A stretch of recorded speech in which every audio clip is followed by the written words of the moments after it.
Support না করলে কিন্তু আগাতে পারি না। সবাই সবাইকে সাপোর্ট করো, এগিয়ে যাও।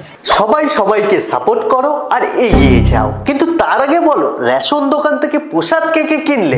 না আমি তো কিনিনি, তোমরা যদি কিনে থাকো তো কমেন্টে একটু বলো। আরে সবই জগন্নাথের কৃপা। এদিকে রেশন দোকানে প্রসাদ বিতরণ হলো, আর ওদিকে রাজুদার ম্যানেজার নাকি নতুন দোকান খুলে ফেললো। बेताल बादशाह, बेताल बादशाह, बेताल बादशाह, बेताल बादशाह, बेताल बादशाह, बेताल बादशाह। क्या रे भिख मंगिया, क्या देख रहा है? हाँ हलवाई क्या? প্রসাদ খাবে নাকি পরোটা, এই নিয়ে চলছে পশ্চিমবাংলায় এখন দ্বন্দ্ব। তবে আর ভেবো না ভক্ত, আজকের ভিডিওতে কিছু লোকে খাবে খিস্তি আর কিছু লোককে দেবো আমি মিষ্টি, তাই জন্য আমি আজকে দাঁড়িয়ে ভিডিও বানাচ্ছি। কিন্তু তার আগে তোমরা ভিডিওটাকে করো একটা লাইক আর মোবাইলটাকে ধরো একটু টাইট।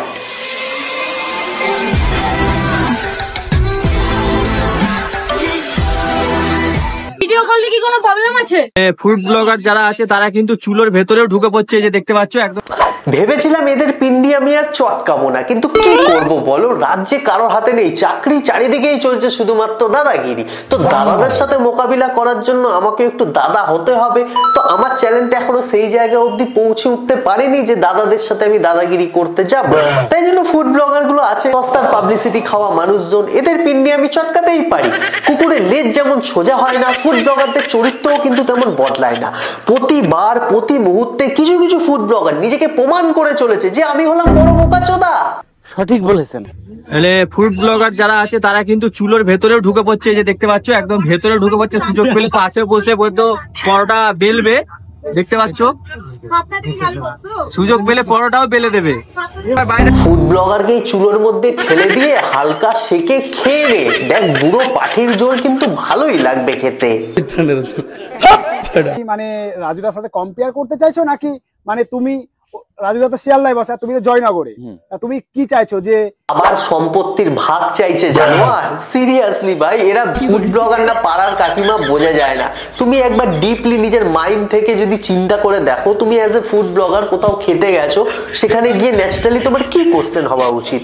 খাবারের গুণগত মান কেমন, খাবারটা কিভাবে তৈরি হয়েছে, কি কি ইনগ্রিডিয়েন্টস ইউজ করা হয়েছে খাবারের মধ্যে, ন্যাচারালি এগুলোই তোমার কোশ্চেন হওয়া উচিত। কিন্তু তুমি ওখানে গিয়ে কি জিজ্ঞাসা করছো? তুমি কি চাইছো যে মোটামুটি এই পরোটার কোয়ালিটি তুমি কি চাইছো? এটাই ব্লগারের কোশ্চেন। তোর বাবার সম্পত্তির ভাগ চাইছে জানোয়ার, লিখে দে লিখে দে। ভ্যানচোদ, তুমি কি জানিয়েছো রাজুদার কাছে যে তুমি দোকান করছো বা তুমি নিকো ছিলে, এখন পেয়ে গেছে তোমার জয়নগরের লোক? জানিয়েছো? স্যার কি আসবে বলেছেন?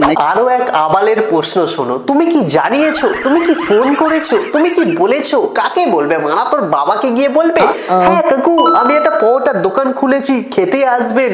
কাকু তো আর এলো না, এলো কাকুর বঞ্চিত ছেলে নিজের আবাল মার্কা কিছু কোশ্চেন নিয়ে।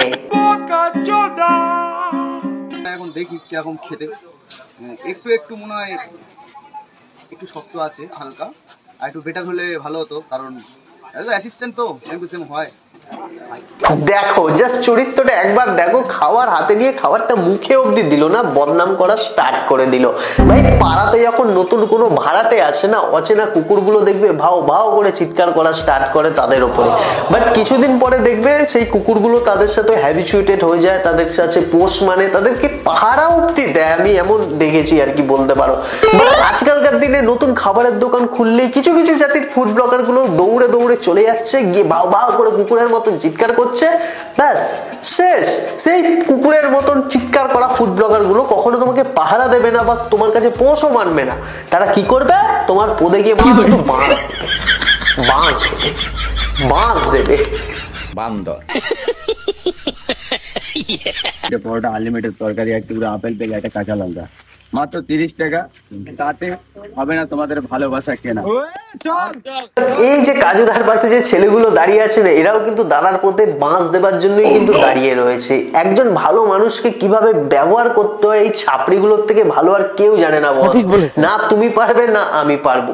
এই হারামিগুলো শালা কিছুদিন আগে পর্যন্ত ভাড়ার গাড়িতে রিল বানিয়ে বেড়াতো, আর এখন পাড়ার মধ্যে একজন ভাইরাল হয়েছে। এবার বাঙালি বলে তো কথা, একজন যখন ওপরে উঠছে তার পা ধরে তো নামাতে হবে, লেগে পড়েছে এর পিছনে। তার উপরে ফুড ব্লগার গুলো শালা লিলিগুত্তার মতন ওর কাছে গিয়ে ইন্ধনের কাজ করছে।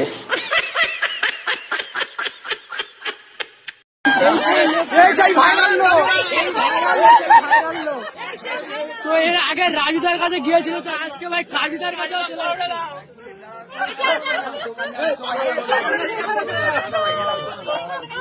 আর সেই একই ভাবে অ্যাক্টিং করতে গিয়ে ভাই কাজুদার কাছে পড়া খাওয়াচ্ছে। কাজুদা পড়া কে আজ হাগবো, কাজুদা পড়া না, কাজুদা নাকি ফুড ব্লগার। ভাই একে দেখে আমার গা পিত্তি যা জ্বলছে না, কি বলবো আর তোমাকে। সামনে পেলে না বিশ্বাস করো কোনো কারণ ছাড়াই একদম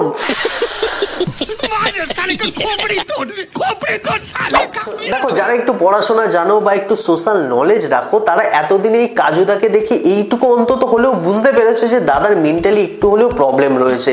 আমি বলবো না যে মেন্টালি চ্যালেঞ্জ, বাট একটু হলেও প্রবলেম রয়েছে বস, তুমি মানো চাই বা না মানো। এমন একজন মানুষের পিছনে কয়েকজন সুবিধাভোগী মানুষ নিজের মেন্টালিকে স্যাটিসফাইড করার জন্য, নিজেকে ভাইরাল করার জন্য জাস্ট এই পার্সনটাকে রীতিমতন ব্যবহার করে যাচ্ছে। বাট একটাই কথা বলবো যে এমন কিছু করো না যে যাতে নিজের মেন্টালিটিকে বা নিজের আত্মাকে স্যাটিসফাইড করার জন্য তুমি লোকের পদে বাঁশ দিয়ে বেড়াচ্ছ। এমন কিছু করো না বস। আজকের ভিডিওটা কাউকে হেট বা কাউকে ডিফেম করার জন্য আমি বানাচ্ছি না, জাস্ট এটুকুই বলবো নিজের মেন্টালিটিকে স্যাটিসফাইড করার জন্য লোকের পদে অ্যাটলিস্ট বাঁশ দিতে যেও না। সঠিক বলেছেন। এন্ড অফ দ্য ডে যাতে আয়নার সামনে দাঁড়াতে পারো এমন কিছু একটা করো। বাট আমার বলাই বাহুল্য ভাই, এই আবাল মার্কা ফুড ব্লগার গুলো কোনোদিন শোধরাবে না, আর আমার সালা ভিডিও বানানো কখনো বন্ধ হবে না। তুমি বরং ভিডিওটা একটা লাইক করো, চ্যানেলে যদি নতুন এসে থাকো তো সাবস্ক্রাইব করো, আর চাইলে আমার ফেসবুক আর ইনস্টাগ্রামেও যুক্ত হতে পারো। তো দেখা হচ্ছে খুব তাড়াতাড়ি নতুন কোনো ভিডিও নিয়ে, ততক্ষণের জন্য টাটা।